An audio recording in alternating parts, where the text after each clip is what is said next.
आगे है हमारे पास properties of equality of real numbers. ठीक है, properties of equality of real numbers. पहली प्रॉपर्टी क्या दी हुई है? Reflexive property. रिफ्लेक्सिव का वर्ड कहां से निकला है?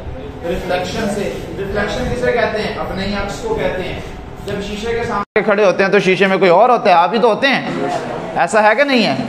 अच्छा, अब यहाँ पे क्या कह रहा है? Property of equality of a real number are as follows. Number 1 is reflexive property for all a belongs to set of real numbers a is equal to a. मैं के ही बराबर होऊंगा ना, मैं आपके बराबर तो नहीं हो सकता। कोई भी जो नंबर अगर ए लिया है तो वो ए के बराबर होगा। 2 है तो 2 के बराबर होगा, 3 है 3 के बराबर है, 4 है 4 के बराबर होगा। आप ये कह सकते हैं 2 5 के बराबर है? कहा जा सकता है। 5 3 के बराबर है, कहा जा सकता है। तो लिहाजा रिफ्लेक्सिव प्रॉपर्टी क्या कहती है कि हर नंबर अपने आप के ही बराबर है। ठीक है, तो इसको हम क्या कहेंगे? फॉर ऑल ए, कोई भी नंबर जो है वो आप सेट ऑफ रियल नंबर्स में से ले लें, belongs to set of real numbers, a ही ए के इक्वल होगा। ठीक है, मिसाल के तौर पर 2 2 के इक्वल होगा, 3 3 के इक्वल होगा, ठीक है, 4 4 के इक्वल होगा। लाजमी नहीं है सारे पॉजिटिव नंबर्स जो -1 -1 के इक्वल होगा, -3 -3 के इक्वल होगा। समझ आ रही है ना? तो हर नंबर अपने आप के ही बराबर है। कोई नंबर किसी दूसरे नंबर के बराबर, कोई कांस्टेंट नंबर किसी दूसरे कांस्टेंट नंबर के बराबर नहीं हो सकता, अपने आप के ही बराबर हो सकता है। इसको हम क्या कहते हैं? Reflexive property. क्या कहा जाता है? Reflexive property. ठीक है बच्चों, बात समझ में आ गई है। उसके बाद है सिमेट्रिक प्रॉपर्टी। सिमेट्रिक प्रॉपर्टी किसे कहते हैं? अगर मेरे पास दो नंबर्स हैं, फॉर ऑल, इसको तो याद हो चुका होगा ना अब तक, ये वाला साइन किसके लिए इस्तेमाल होता है? For all a b belongs to set of real numbers. इसका मतलब है बिलोंग्स टू, इसका मतलब है फॉर ऑल। अगर जो है वो कहते हैं जी ए बी के बराबर है, तो इसका क्या मतलब होगा? बी भी तो ए के बराबर है ना। मैं कहूँ जी मेरी एज उस बच्चे की एज के बराबर है, तो वो भी तो खड़ा होकर कह सकता है नहीं नहीं मेरी एज भी आपके बराबर है, कहा जा सकता है ना। तो सिमेट्री है। सिमेट्री का मतलब यह है कि अगर एक नंबर दूसरे के इक्वल है तो डेफिनेटली दूसरा नंबर भी वो पहले वाले के इक्वल होगा। समझ आ रही है ना? तो आप में से कोई उठ के जो है वो कहे जी मेरी हाइट उस फलाने बच्चे की हाइट के बराबर है, तो वो भी खड़ा होकर कहता है नहीं नहीं मेरी भी उसके बराबर ही है। समझ आ रही है ना? तो इसको हम क्या कहते हैं? Symmetric property. इसको हम क्या कहते हैं? Symmetric property. समझ आ गई बात बच्चे? उसके बाद नेक्स्ट है हमारे पास ट्रांजिटिव प्रॉपर्टी। क्या है जी? Transitive property. ठीक है, अच्छा अब ट्रांजिटिव प्रॉपर्टी से क्या मुराद है ज़रा आप ये देखें। If a is equal to b and b is equal to c, तो वो क्या कह रहा है कि ए और सी भी इक्वल होंगे। बिलफर्ज आपके पास जो है वो तीन नंबर्स हैं, for all a b c belongs to, for all a b c belongs to set of real numbers. अगर वो कह रहा है कि if A is equal to B and B is equal to C, then ये भी तो कह सकते हैं ना, then A जो है वो C के इक्वल होगा। यानी कि मैं ये कहूँ मेरी उम्र की उम्र के बराबर है, ठीक है, और उम्र की उम्र आगे सदाकत की उम्र के बराबर है। सदाकत के एनु विच जरूर पढ़ना, इन साइड से करो, मेरी थोड़ी भी तो बराबर ही है। क्या ख्याल है? जब एक नंबर दूसरे के बराबर है और दूसरा तीसरे के बराबर है, तो ये दरमियान वाले को ज़रा साइड लाइन करें ना, पहला और आखिरी भी तो बराबर ही होंगे। समझ आ रही है ना? तो इसको कहते हैं हम ट्रांजिटिव प्रॉपर्टी। अगर तीन नंबर्स हैं, उसमें रिलेशनशिप इस तरह से है कि पहला दूसरे के बराबर है, दूसरा तीसरे के बराबर है, तो इसको मतलब पहला दूसरा तीसरा सारे ही आपस में बराबर है ना, तो एक को साइड से कर दो ना दरमियान वाले को, पहला और आखिरी जो है वो बराबर हो गए। इसको क्या कहा जाता है? Transitive property. क्या कहा जाता है? Transitive property. उसके बाद है बेटे एडिटिव प्रॉपर्टी। ठीक है, इक्वालिटी के अंदर जो है वो दो नंबर्स इक्वल होंगे, अगर दोनों के अंदर आप सेम सेम नंबर ऐड कर दें तो भी तो इक्वल ही रहेंगे ना। मिसाल के तौर पर मेरे पास तीन नंबर्स हैं बेटे, for all a b c belongs to set of real numbers. कह रहे हैं कि अगर ए बराबर है बी के, ठीक है, और अगर मैं ए में सी ऐड कर दूं और बी में भी सी ऐड कर दूं तो भी तो ये बराबर ही रहेंगे। मिसाल के तौर पर मेरे को भी 10 रुपये, उमर को भी 10 रुपये, मुझे भी 10 रुपये किसी और ने दे दिए, इसको भी 10 रुपये दे दिए। अब 10-10 बढ़ने के बाद भी तो हमारे फिर भी बराबर ही है ना, क्योंकि दोनों में वैल्यूज़ का जो इजाफा हुआ है वो बराबर है। अगर उसको 20 मिल जाते मैंने खप डाल देनी थी, फिर बराबर नहीं रहने थे ना। लिहाजा अगर हमारे पास दो नंबर्स इक्वल हैं और उन दोनों इक्वल नंबर के अंदर सेम सेम नंबर आप ऐड कर दें तो भी वो इक्वल ही रहेंगे। मिसाल देता हूँ, 2 इक्वल है बिलफर्ज 2 के, आप इस साइड पे भी इसमें 5 ऐड कर दें, इस साइड पे भी 5 ऐड कर दें, इधर भी कितना हो गया 7, इधर भी कितना हो गया इसको क्या कहेंगे, एडिटिव प्रॉपर्टी। ठीक है, यानी कि आपने दो नंबर जो ऑलरेडी इक्वल थे उसमें सेम नंबर आप इधर भी ऐड कर दें, सेम नंबर आप इधर भी ऐड कर दें, तो फिर भी तो वो इक्वल ही रहेंगे ना, तो इसको क्या कहा जाता है, एडिटिव प्रॉपर्टी। ठीक हो गया बच्चे। उसके बाद है मल्टीप्लिकेटिव प्रॉपर्टी, फिर वही बात लेकिन मल्टीप्लिकेशन हो जाएगी। अगर मेरे पास जो है वो ही तीन नंबर्स हैं, for all a b and c belongs to set of real numbers, अगर ए जो है वो बी के इक्वल है, ठीक है, तो ए मल्टीप्लाई बाय सी वो भी तो b मल्टीप्लाई बाय सी के इक्वल होगा ना। मिसाल के तौर पर a की वैल्यू है 2, ठीक है, और c की वैल्यू है 3, ठीक है। अगर यहाँ पे और इधर b की वैल्यू भी क्या होगी, 2 है, बराबर जो कह रहे हैं, तो a 2 है तो b भी 2 होगा ना। तो अगर मैं इस a को जो है वो 3 के साथ मल्टीप्लाई करूँ, ये भी 6 बन जाएगा, और इस b को भी 3 के साथ मल्टीप्लाई करूँ, ये भी तो 6 बन जाएगा। यानी कि सेम दोनों तरफ जो है वो सेम बढ़ा भी दें तो कोई फ़र्क नहीं पड़ेगा, कोई भी फ़र्क जो है वो नहीं पड़ने वाला। ठीक है, अच्छा जी। उसके बाद है बच्चे cancellation property for addition, cancellation property for addition. अभी भी हमारे पास कितने नंबर्स हैं बेटे, for all a b and c belongs to set of real numbers, अगर a प्लस सी इक्वल हो b प्लस सी के, मैं इस c को ख़त्म करना चाह रहा हूँ, यहाँ पे c प्लस हो रहा है, इधर आके क्या हो जाएगा, मैं इसको लिख सकता हूँ a plus c minus c which is equal to b, और ये कट कटा के a is equal to b नहीं बच जाएगा, ऐसे ही है ना।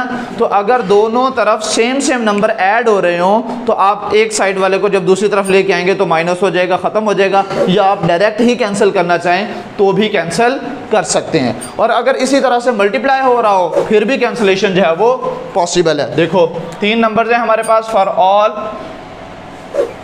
ए b and c belongs to set of real numbers, अगर a बराबर है किसके, b के, मैंने क्या किया, इधर भी c के साथ मल्टीप्लाई कर दिया, इधर भी c के साथ मल्टीप्लाई कर दिया, ये जो c इधर मल्टीप्लाई है इधर आके डिवाइड नहीं हो जाएगा, तो मैं इसको डायरेक्ट अगर काट दूं तो मल्टीप्लिकेशन में भी अगर दोनों तरफ सेम सेम नंबर हो तो वो कट जाता होता है, और एडिशन के अंदर भी अगर दोनों तरफ सेम सेम नंबर हो तो भी कट जाता है। इसको हम क्या कहते हैं, कैंसिलेशन फॉर एडिशन, और ये है कैंसिलेशन फॉर मल्टीप्लिकेशन। ठीक होगी बात बच्चे। लास्ट रह गए हैं जी इनइक्वालिटीज़ किसे कहते हैं। हमारे पास बहुत सारे क्वेश्चन इस तरह से भी आएंगे जिसमें ना इक्वल का साइन होगा, और मतलब कि इक्वल का साइन तो एटलीस्ट नहीं होगा, ठीक है, या तो ग्रेटर देन का साइन होगा, या लेस देन का साइन होगा, या ग्रेटर देन और इक्वल का साइन होगा, या लेस देन और इक्वल का साइन होगा, ठीक है, यानी कि बराबर नहीं होंगे, कुछ बड़ा होगा नंबर, कुछ छोटा होगा। चैप्टर नंबर 7 हमारा जो है वो लीनियर इक्वेशन एंड इनइक्वालिटीज़ पर ही है, ठीक है, चैप्टर नंबर जो 7 है ना वो लीनियर इक्वेशन एंड इनइक्वालिटीज़ पर ही है। तो उसके अंदर हम ये तफसील से दोबारा फिर जाके ये पढ़ेंगे, ये दोबारा फिर जो है वो प्रॉपर्टीज़ ऑफ इनइक्वालिटीज़ हमने अगेन जाके पढ़नी है वहाँ पर, ठीक है। अच्छा जी, अब इसमें बच्चे सबसे पहली जो है वो क्या दी हुई है, पहली जो प्रॉपर्टी दी हुई है वो है जी ट्राइकोटोमी। ट्राइकोटोमी का क्या मतलब होगा, पहली यही प्रॉपर्टी दी हुई है ना, ट्राइकोटोमी। अगर मैं कहता हूँ मेरे पास 2 नंबर्स हैं, बेटे ये बात ज़रा तवज्जो से सुन लीजिएगा, ये उतारने की ज़रूरत नहीं है, ये सारा कुछ आपकी बुक में लिखा हुआ है और आपको ये ग्रुप में भी मिल जाएगा। अगर मेरे पास 2 नंबर्स हैं, for all a b belongs to set of real number, अब अगर 2 नंबर्स हो तो उसमें मैक्सिमम कितनी पॉसिबिलिटीज़ मुमकिन है, या तो पहला नंबर दूसरे नंबर के बराबर होगा, ऐसे ही है, या पहला नंबर दूसरे नंबर से छोटा होगा, या पहला नंबर दूसरे नंबर से बड़ा होगा। इसके अलावा कोई और पॉसिबिलिटी है तो बताओ। 2 नंबर हैं, या तो वो बराबर हो सकते हैं, मिसाल के तौर पर आप खड़े हो जाओ बच्चे, अब मेरी उम्र और इसकी उम्र या तो बराबर होगी, या मेरी ज़्यादा होगी इसकी कम होगी, या इसकी ज़्यादा होगी मेरी कम होगी। इसके अलावा कोई चौथा ऑप्शन है तो बताओ। हो सकता है, नहीं हो सकता ना, नंबर्स के केस में भी नहीं हो सकता, काट दो, नंबर्स के केस में भी पॉसिबल नहीं है। या तो कोई एक नंबर किसी दूसरे नंबर के बराबर होगा, या एक नंबर दूसरे से बड़ा होगा, या उससे छोटा होगा, इसके अलावा तो कोई ऑप्शन नहीं है ना। तो ट्राई का मतलब होता है 3, और कॉटमी का मतलब यह है कि ये पॉसिबिलिटीज़ हैं आपके पास, या तो पहली पॉसिबिलिटी हो सकती है, या दूसरी, या तीसरी, और बैक वक्त 2 भी हो सकती हैं, ठीक है। ए इज़ लेस देन और equal to, b is greater than और इक्वल टू, 2 बैक वक्त भी हो सकते हैं, तीनों पॉसिबल नहीं है, तीनों बैक वक्त पॉसिबल नहीं है। तो ये हो सकता है कि ए जो है वो या तो बी के बराबर हो एक चीज़, या फिर जो है वो ए बी से छोटा हो, या फिर ए जो है वो बी से बड़ा हो, ठीक है, ये होता है लेस देन का साइन और ये होता है ग्रेटर देन का साइन। इसको याद रखने का बड़ा आसान तरीका है। मेरा आपसे सवाल है, अगर मैं आपके चपेट लगाऊं दाएं हाथ से तब ज़्यादा ज़ोर से लगेगी, या अगर मैं बाएं हाथ से लगाऊं तब ज़्यादा ज़ोर से लगेगी? दाएं हाथ से। अब आप अपने दाएं हाथ का साइन बनाओ ज़रा, ये कौन सा है? ग्रेटर देन वाला साइन है, ज़्यादा पावरफुल है ना, तो इससे चपेट लगेगी तो ज़्यादा पावरफुल होगी, यानी कि ग्रेटर देन का साइन ये वाला है, ठीक है। और अगर इससे लगेगी तो कम लगेगी, तो ये वाला साइन जो है वो किसका है? लेस देन का है। जब ये इस तरह का साइन आए तो इसका मतलब ये है कि ये जो पहले वैल्यू लिखी हुई है वो छोटी है, कम पावरफुल है, किससे? दूसरी वैल्यू से। और जब ये वाला साइन आ गया तो ये तो ज़्यादा पावरफुल है ना, दायां हाथ है, ज़ोर से चपेट लगाता है, तो ये बड़ा है किससे? दूसरे नंबर से, ठीक है। ये 3 मैक्सिमम पॉसिबिलिटीज़ पॉसिबल हैं, इससे ज़्यादा मुमकिन नहीं है, और इसको हम कहते हैं ट्राइकोटोमी। इसको क्या कहा जाता है? ट्राइकोटोमी, ठीक है। उसके बाद है दूसरी बेटे ट्रांजिटिव प्रॉपर्टी। ट्रांजिटिव प्रॉपर्टी तो हमने यहाँ पे भी पढ़ी थी ना, कि अगर b के a जो है वो b के बराबर है, b जो है वो c के बराबर है, तो इसका मतलब ये है कि a और c भी तो बराबर होंगे ना।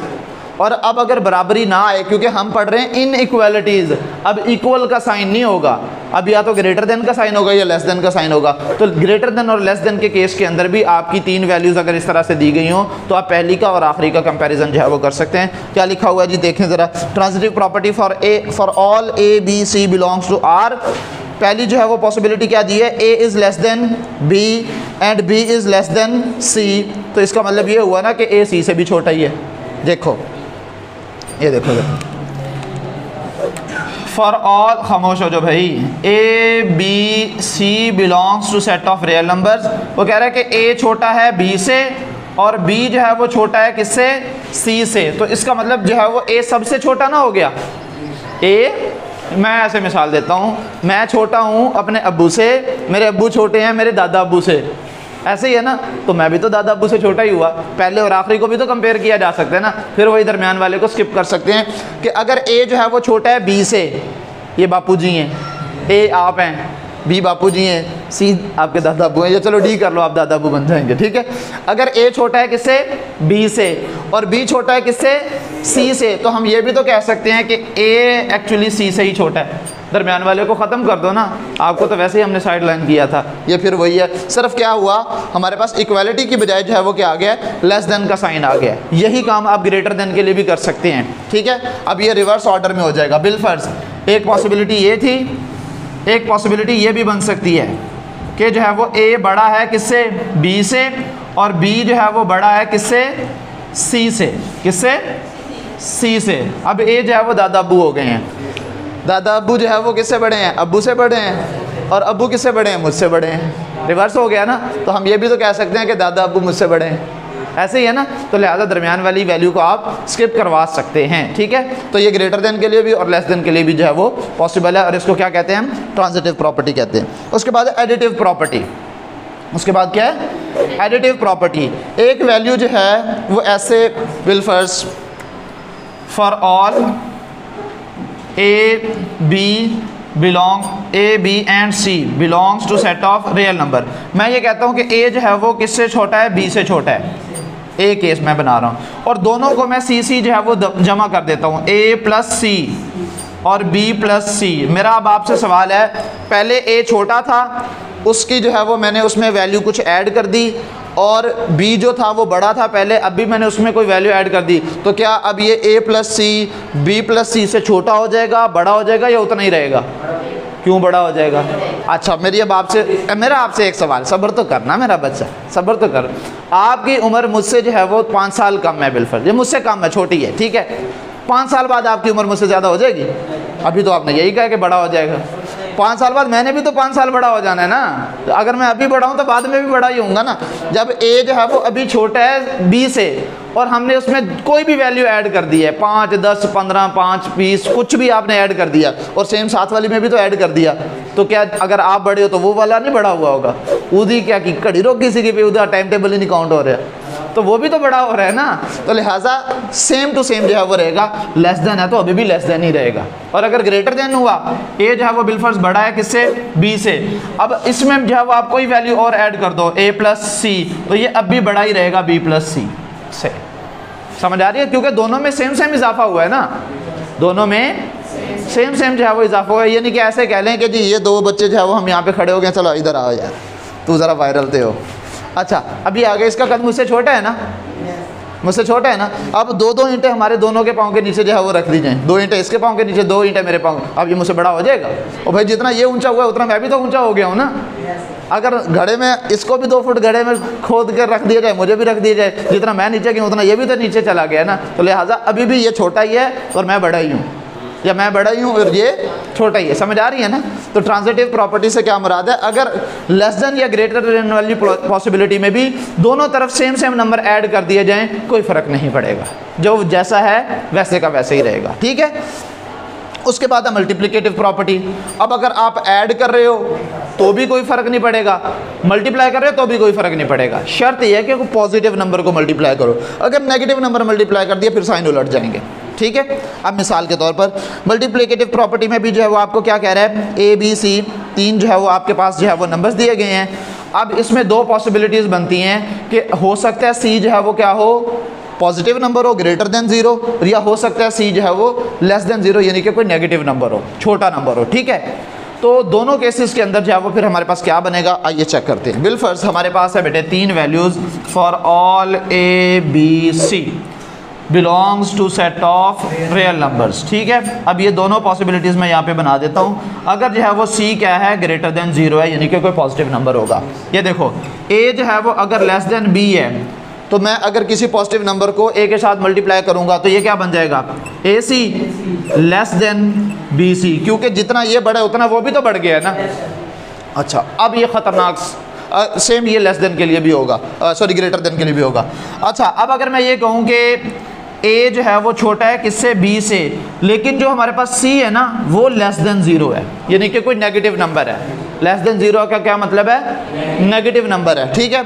ये ना मैं आपको एक प्रैक्टिकल नंबर्स के साथ जो है ना ये समझाता हूँ, फिर ये ज़्यादा बेहतर समझ आएगा। तो अब ये हमारे पास जब ए सी मल्टीप्लाई होगा तो अब ये ग्रेटर देन हो जाएगा बी सी से। मुझे पूरा यकीन है किसी को कुछ समझ नहीं आई, इसलिए मुझे आपको प्रॉपर एक एग्जांपल देकर समझाना है। ये देखो बच्चे, बिलफर्ज मैं कहता हूँ ए की जगह मेरे पास है जी 2 और बी की जगह मेरे पास है 3। तो ए 2 3 से छोटा होता है। चलो तो मैं लिख सकता हूँ इसको 2 जो है वो क्या है, छोटा है किससे, 3 से लिखा जा सकता है।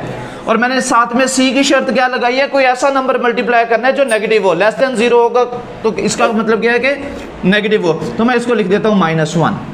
-1 0 से छोटा होता है ना।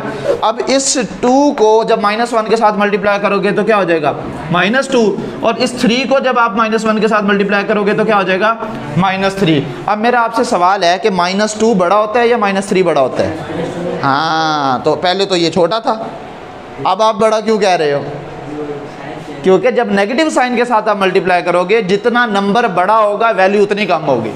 मैं अक्सर ये मिसाल देता हूँ, एक बंदे ने किसी का 10,000 देने और एक बंदे ने किसी का 10 लाख देने। ज़्यादा पैसे किसके बनते हैं, 10 लाख वाले के। वो ज़्यादा मकरूज़ है, ज़्यादा करीब है, वो वैल्यू किसकी ज़्यादा होगी, 10 लाख वाले ने जिसने कर्ज देना है या जिसने 10,000 देने। जिसने 10 लाख देना उसकी वैल्यू कम होगी, मशहूर होगा भाईजान ये तो लोगों के लाखों खा जाता है। ऐसे ही है ना। मोतबर कौन होगा, जिसने कम पैसे देने हैं। ऐसे ही है ना। तो अब वो बड़ा है, अब वैल्यू क्या है, नंबर क्या है, इसका छोटा है। ठीक है, लेकिन वैल्यू इसकी बड़ी है। तो -2 क्या होगा, फिर बड़ा होगा किससे, -3 से। मैंने भी तो यही कहा, जब नेगेटिव नंबर के साथ मल्टीप्लाई करोगे साइन उलट जाया करेंगे। छोटा है तो बड़ा बन जाएगा, बड़ा है तो छोटा बन जाएगा। समझ आइए बेटे। लास्ट है हमारे पास मल्टीप्लिकेटिव इनवर्स, और ये आज की प्रॉपर्टीज़ जो है वो आपकी ख़त्म हो जाएंगी। बिल्कुल वैसे ही जैसे हमने जो है वो पहले मल्टीप्लिकेटिव इनवर्स जो है वो इक्वालिटी के लिए किए, अब जो है वो हमारे पास इनइक्वालिटी के लिए आ जाएगा। बिलफर्ज हमारे पास ए बी जो है वो 2 नंबर्स जो है वो सेट ऑफ रियल नंबर्स में से लिए गए हैं, और ए जो है वो क्या है, बी से छोटा है। तो अगर हम जो है वो इसका मल्टीप्लिकेटिव इनवर्स जो है वो करें तो वो हमारे पास फिर क्या होगा, वो बड़ा होगा या छोटा होगा, वो बड़ा हो जाएगा। बिल्कुल इसी पैटर्न पर जो है वो आपने चलना है। बिलफर्ज ए जो है वो बी से छोटा है, और अगर आप इसका मल्टीप्लिकेटिव इन्वर्स ले लें तो वो क्या हो जाएगा, 1/a, और वो बड़ा होगा किससे, 1/b से, 1/b से। ठीक है। तो इसको हम क्या कहते हैं जी, multiplicative inverse property of inequality. ठीक है। और समझ आइए आप लोगों को, या बस मैंने हमें गला ही खुश्क किया है। ये बच्चे लाजमी लाजमी लाजमी लाजमी तौर पर जो है ये आप लोगों ने तैयार करनी है। ठीक है। आपके पेपर में आए हमें मुडू ना आए, मुझे इस चीज़ से कोई गर्ज नहीं है, लेकिन आपको आनी चाहिए। कल कला को अगर आप टीचर बन के कहीं खड़े हो ना तो आपको खुद ना पढ़ना पड़े कि हमने ये उस वक्त तो अपने स्टूडेंट लाइफ में नहीं पढ़ी थी, चलो अब पढ़ लेते हैं, बच्चों को पढ़ाने। आप यहीं से पढ़ के क्यों ना जाओ, समझ आ रही है ना। और दूसरी बात यह है कि आप पढ़ाओ या ना पढ़ाओ, जब आपने हायर क्लासेस में जाना तो इसके बगैर गुजारा ही नहीं है भाई, इसके बगैर गुजारा ही नहीं है, पॉसिबिलिटी नहीं है। हमने भी पढ़ के ही भाईजान जो है वो जान छुड़ाई है, तो आप लोगों को भी पढ़ना ही पड़ेगा, ठीक है ना। बगैर पढ़े जो है वो जान नहीं छूटने वाली। अच्छा, मैं आपको ये बता रहा था, ये जो 11 प्रॉपर्टीज़ है ना, यहाँ तक जिस सेट के अंदर ये 11 प्रॉपर्टीज़ सेटिस्फाई हो रही हो, उस सेट को हम फील्ड कहते हैं। उस सेट को क्या कहते हैं? और अल्लाह की कसम हमने बीएससी में जाके ये फील्ड का नाम सुना था, ये फील्ड होती क्या भला है, हमें पता ही कख नहीं था। हमें तो इन प्रॉपर्टीज़ के नाम भी नहीं आते थे, हकीकत है ये, ठीक है ना। ये जाके कब हमें बैचलर में जाके ये बात समझ में आई, ठीक है। फिर मास्टर में जाके इसको अप्लाई किया, तब जाके हमें भाई वाकई। और उस वक्त जब हमें प्रोफेसर कहते थे ना ये आपने मैट्रिक लेवल पे या आपने इंटर लेवल पे पढ़ा होगा, हम कहते पता नहीं कितने पढ़ा यार, असी तो कभी नहीं देखे। ऐसे ही है ना, हमें कख नहीं समझ, क्योंकि हमने पढ़ा ही नहीं है। चैप्टर नंबर 1 है आपका फर्स्ट ईयर का, ठीक है, कख नहीं करवाया जाता, उसमें छुड़वा दिया जाता है। सीधा एक्सरसाइज पे जाओ, सिलेक्टिव क्वेश्चंस करवाओ, जान छुड़ाओ। और इसको तो बिल्कुल कोई भी नहीं टच करता, ये एक्सरसाइज भी कोई नहीं करवाता। आप जो स्कूल जा रहे हैं ना, आप मुझे बता दीजिएगा किसी ने आपको इस तरह से ये सारी कोई भी नहीं कहता, सीधे 2.3 पे चलते हैं, वहाँ से शॉर्ट क्वेश्चन आना शुरू होंगे, ऐसे ही है ना। तो लिहाजा ये हर जगह यही होता है, हर जगह यही उसूल है, क्योंकि पेपर में नहीं आना तो दफ़ा करो भाई, पेपर में नहीं आना ज़िंदगी में तो कहीं काम आ ही जाएगा ना। तो इसलिए मैंने आपको पूरी कोशिश किया कि आपके 2 लेक्चर्स लगा के इन प्रॉपर्टीज़ को समझा दूँ।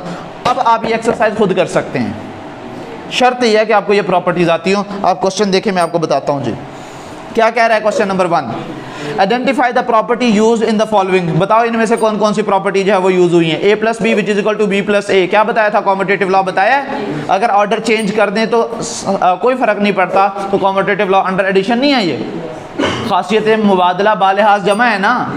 चलो आप ये खुद बता दोगे। ab × c = a × b × c, क्या बताया था? 3 वैल्यूज हैं, एसोसिएटिव लॉ अंडर मल्टीप्लिकेशन, ठीक है। ये वो सारी प्रॉपर्टीज बेटे जो आपने पढ़ी है, ये सारी इसी के अंदर यूज होनी है, ठीक है। अब मैं आपको ये एक्सरसाइज बिल्कुल नहीं करवाऊंगा, क्योंकि मैंने एक्सरसाइज के हिस्से की भी ट्रिपल मेहनत यहाँ पे कर दी है, ठीक है। अब ये आपका काम है, इन प्रॉपर्टीज़ को देखें, इनको समझें, उसके मुताबिक आप इसको सॉल्व करें, ठीक है। इसमें सिर्फ आपने प्रॉपर्टीज़ का नेम ही बताना है। तो ये कल आप लोगों के पास ना ये एक्सरसाइज कंप्लीट होनी चाहिए। अगर आपको ये समझ आ गई है तो ये कुछ भी नहीं है, ठीक है। फिर भी अगर कोई मसला हो तो कल परसों जो है आप मुझसे पूछ सकते हैं, कल तो वैसे छुट्टी है, ठीक है। और मैं इंशाल्लाह परसों आपको 2.3 स्टार्ट करवाऊँगा, जहाँ से ऑफिशियली आपके बोर्ड के पेपर में क्वेश्चंस आएंगे। इसमें से कुछ ना भी आए, लेकिन ये फिर भी बच्चे आप लोगों ने प्रॉपर्टीज़ ये याद कर लेनी है, आपसे शॉर्ट क्वेश्चन में पूछ ली जाती हैं, ठीक है। कॉम्यूटेटिव लॉ अंडर एडिशन जो है वो लिख दें, एसोसिएटिव लॉ जो है वो लिख दें, ठीक है, वगैरह वगैरह। इस तरह से आपसे शॉर्ट क्वेश्चंस में पूछी जा सकती हैं। और मैंने पढ़ाया तो मैं तो लाजमी टेस्ट में दूंगा, ये बात आप याद रखिएगा, ठीक है। मैंने पढ़ाई है ना, तो मेरे टेस्ट में इसमें से MCQs भी बन के आएंगे, इसमें से शॉर्ट क्वेश्चन भी बन के आएंगे, लिहाजा आपने तैयार करना है, ठीक है। चलें जी, आज के लिए इतना ही काफ़ी है, हज़म कर लीजिएगा बस इसको। आपको बैठे बैठे सांस चढ़ गया, मैं